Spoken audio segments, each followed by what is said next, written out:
ఆంధ్ర తెలంగాణలో తక్కువ ఫీజులతో high quality results ఇస్తున్న ఏకైక సంస్థ తిరుమల్ ఐఏఎస్ ఇన్స్టిట్యూట్.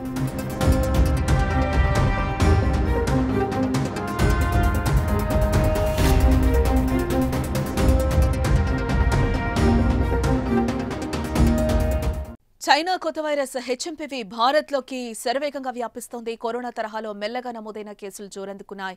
ఇప్పటికే కర్ణాటక, గుజరాత్లో ఈ కేసులు నమోదవగా తమిళనాడులో కూడా మరో 2 కేసులను గుర్తించారు అధికారులు. చెన్నైలోని గిండి చెట్పేట్లో నివసించే ఓ చిన్నారిలో ఈ వైరస్ లక్షణాలు కనిపించినట్లుగా సమాచారం అయితే అందుతోంది. దగ్గు, జ్వరం, జలుబు, శ్వాస సంబంధిత ఇబ్బందులతో బాధపడుతున్న ఆ చిన్నారిని ఆసుపత్రికి తరలించడం జరిగింది. అక్కడ వైద్య పరీక్షలను నిర్వహించి శాంపిల్స్ ను పరిశీలించగా హెచ్ఎంపీవీగా తేలింది. సేలంలో మరో చిన్నారికి హెచ్ఎంపీవీ సోకినట్లుగా తెలుస్తోంది. ప్రస్తుతం వారిద్దరూ వేర్వేరు ఆసుపత్రిలో చికిత్స పొందుతున్నారు. ప్రస్తుతం వారిద్దరి పరిస్థితి నిలకడగా ఉందని తమిళనాడు ప్రభుత్వం ప్రకటించింది.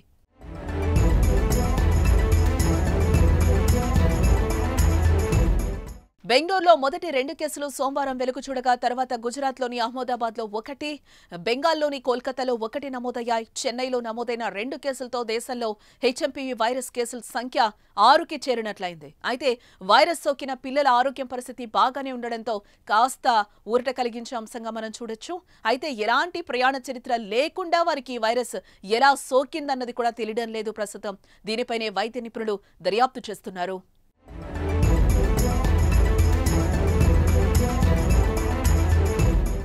ఎక్కువగా చిన్నారులపైన ఈ వైరస్ ఎఫెక్ట్ చూపిస్తోంది.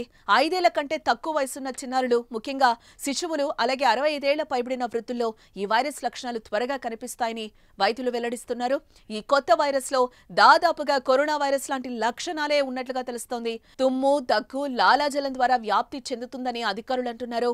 కరోనా తరహాలోనే దీర్ఘకాలిక వ్యాధులు, టీబీ, శ్వాసకోశ వ్యాధులు, క్యాన్సర్, హెచ్ఐవీ వంటి వ్యాధులతో బాధపడే వారికి ఇది ప్రమాదకరంగా మారే అవకాశం ఉంది.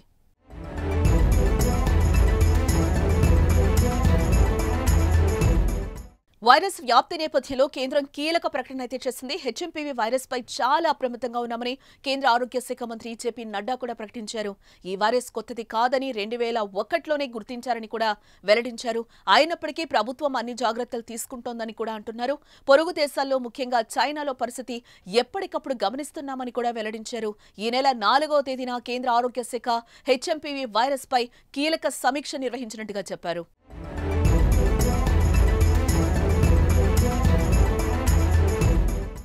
ఇక అదేవిధంగా రాష్ట్రాలకు కేంద్ర ప్రభుత్వం, రాష్ట్ర ప్రభుత్వం జారీ చేసిన మార్గదర్శకాలను ప్రతి ఒక్కరూ పాటించాలి. దగ్గు, తుమ్ముతున్నప్పుడు నోటికి లేదా ముక్కుకు హ్యాండ్ కర్చీఫ్ లేదా టిష్యూ పేపర్ను అడ్డు పెట్టుకోవాలి. సబ్బు లేదా ఆల్కహాల్తో కూడిన శానిటైజర్తో తరచూ చేతులనైతే శుభ్రపరచుకుంటూ ఉండాలి. గుంపుగా ఉండే ప్రదేశాలకు వెళ్లకుండా ఉండడమే మంచిది.